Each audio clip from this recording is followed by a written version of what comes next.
مسجد नबवी शरीफ के अहाते में 4 पुलिस वाले किसी का इंतजार कर रहे हैं। फिर एक शख्स नमूदार हुआ तो पुलिस वालों ने भागकर उसे काबू कर लिया और उसके हाथ जकड़ लिए। उस नौजवान ने कहा, जनाब खुदारा मुझे दुआ और तवस्सुल की इजाजत दे दो, मेरी बात सुन लो, मैं कोई भिखारी नहीं हूं न चोर हूं। फिर वो जवान चीखने लगा। मैंने उसे गौर से देखा तो ऐसे लगा जैसे मैं उसे जानता हूं। मैं बताता हूं कि मैंने उसे कैसे पहचाना।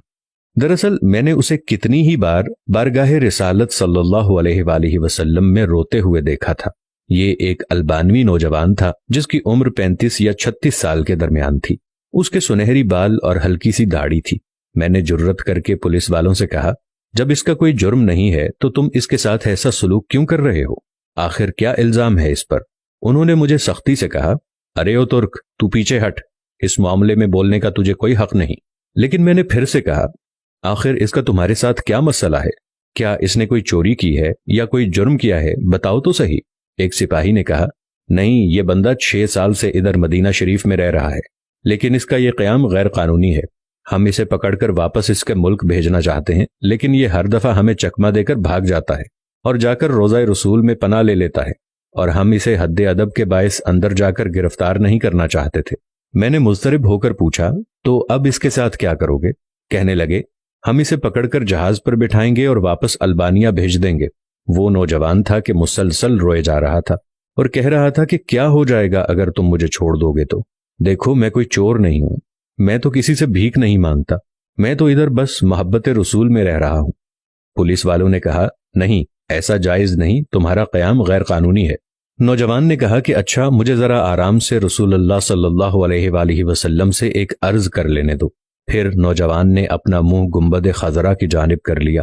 पुलिस वालों ने कहा कि चल, कह जो कहना है।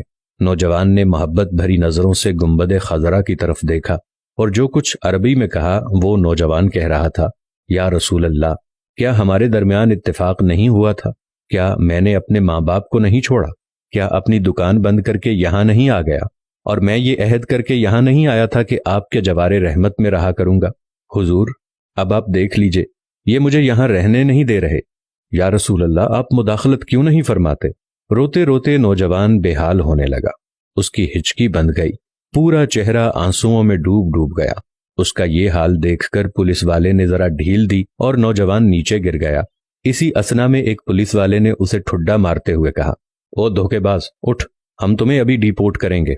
दूसरा पुलिस वाला आगे बढ़ा, लेकिन नौजवान ने कोई रद्दे अमल जाहिर न किया। मैंने पुलिस वालों से कहा, लगता है ये बेहोश हो गया है, ये नहीं भागेगा, तुम पानी लाओ और उसके चेहरे पर डालो।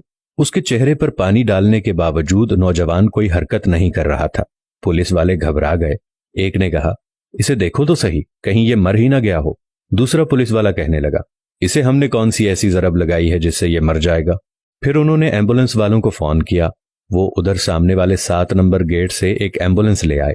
रजाकारों ने नौजवान की शहरग पर हाथ रखकर हरकत नोट की और नब्ज चेक की तो कहने लगे, इसे तो मरे हुए कम से कम 15 मिनट गुजर चुके हैं। अब पुलिस वालों की यह हालत थी कि वो जैसे मुजरिम हो, नीचे बैठ गए और रोने लगे।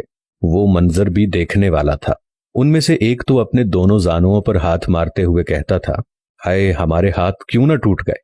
काश हमें मालूम होता कि इसे रसूलुल्लाह सल्लल्लाहु अलैहि वसल्लम से इतनी शदीद मोहब्बत है। हाय, हमारे हाथ टूट क्यों न गए। हमने इस आशिक़ रसूल पर क्यों इतनी सख्ती की। इसके बाद एम्बुलेंस वालों ने उसे वहां से उठा लिया और जन्नतुल बकी की तरफ तजहीज़ो तकफीन वाले हिस्से में ले गए। गुस्ल के वक्त मैं भी वहीं मौजूद था। मैं उन्हें कहता था, मुझे भी हाथ लगाने दो, मुझे भी इसकी चारपाई को उठाने दो। जब जनाजा तैयार होकर नमाज के लिए जाने लगा तो पुलिस वालों ने मुझे कहा, हमने जितना गुनाह उठाया है बस इतना ही काफी है, इसे हमारे सिवा और कोई नहीं उठाएगा। शायद इसी तरह हमें आखिरत में कुछ रियायत मिल जाए। मेरे सामने ही वो नौजवान बार बार कह रहा था कि या रसूल अल्लाह, आप मुदाखलत क्यों नहीं फरमा रहे। देखा, रसूल अल्लाह सल्लल्लाहु अलैहि वसल्लम ने मुदाखलत फरमा दी और मलकुल मौत ने अपना फरीजा अदा करके उसे आप तक हमेशा के लिए पहुंचा दिया। अल्लाह ताला हमें अपने हबीब सल्लल्लाहु अलैहि वसल्लम की वैसी ही मोहब्बत अता फरमाए जैसी इस अल्बानी नौजवान को अता फरमाई थी।